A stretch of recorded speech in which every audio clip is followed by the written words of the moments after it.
Fix Black Myth, Wukong out-of-video memory error on PC. Are you frustrated because the game crashes or refuses to run, showing that dreaded out-of-video memory message every time you launch it? This usually happens because your GPU doesn't have enough VRAM allocated for the game, graphic settings are too high, or outdated drivers prevent proper memory management. Many solutions online are long, confusing, and hard to follow, asking you to tweak hidden system files, overclock your GPU, or reinstall the game, which can be risky and time-consuming. But today on Rexist, I'll show you a secret easy trick that fixes this error quickly and safely in just a few steps.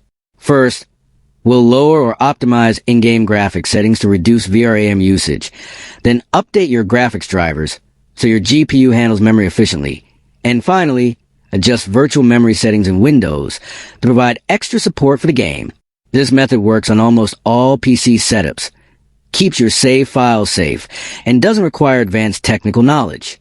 If you want to make a full step-by-step tutorial showing exactly how to fix the out-of-video memory error and run Black Myth, Wukong smoothly, leave a comment below, and I'll guide you through it on Rexist. Try this trick today and enjoy the game without crashes,